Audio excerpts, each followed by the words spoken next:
दोस्तों, एक व्यक्ति मेरे पास बहुत दुखी होकर आया और कहता है कि उसे कुछ लोगों ने धोखाधड़ी से फर्जी कागजात बनाकर उसे धोखा दिया है और उसे ठग लिया है। और अब उसके पास 3 विकल्प हैं और उन तीनों विकल्पों में से कौन सा विकल्प चुने उसको समझ में नहीं आ रहा है, जिसके लिए वो मेरे पास आया। पहला विकल्प जो उसने मुझे बताया, उसने कहा कि जिस प्रकार के वो लोग हैं उसको देखते हुए मैं कोई कार्रवाई नहीं करना चाहता और फिर से अपने दिनचर्या में लगना चाहता हूँ।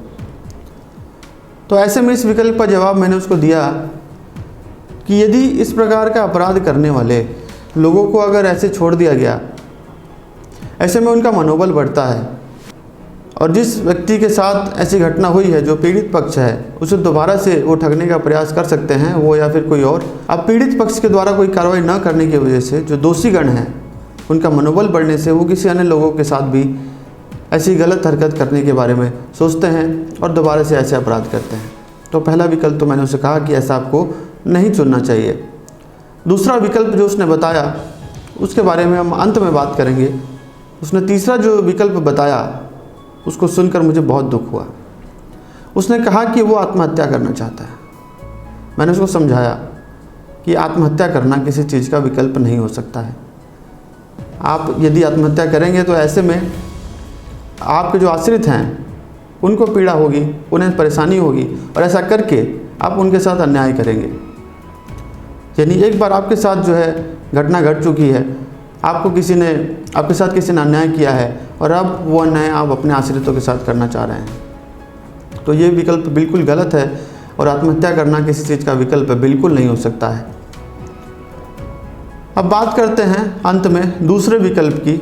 उन्होंने कहा क्या मुझे कोर्ट केस करना चाहिए, जिसके लिए वो काफ़ी असमंजस में थे।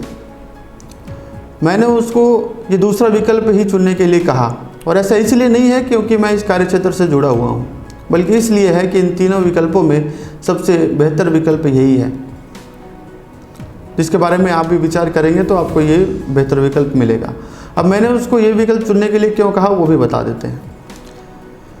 देखिए, अगर वो इस विकल्प को चुनेगा तो ऐसे में जो दोषीगण हैं, जो अपराधीगण हैं, उनके खिलाफ कार्रवाई होगी, जिसके आधार पर वो भविष्य में किसी अन्य को पीड़ा पहुंचाने का प्रयास नहीं करेंगे तथा वो सही रास्ते पर भी आ सकते हैं।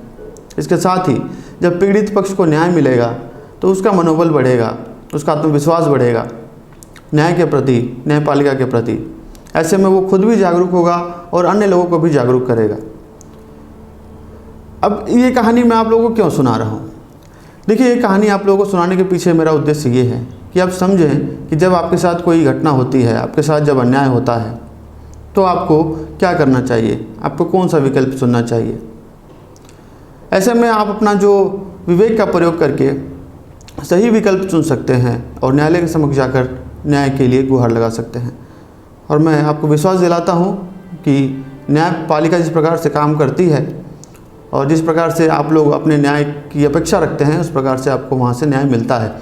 अब इस कहानी को ध्यान में रखते हुए मुझे कुछ पंक्तियाँ ध्यान में आ रही हैं जो मैं आपके साथ भी साझा करना चाहता हूँ, तो ज़रा गौर फरमाइए। कि दरिया अब तेरी खैर नहीं, बूंदों ने बगावत कर ली है, नादान समझ बुज़दिल इनको, लहरों ने बगावत कर दी है।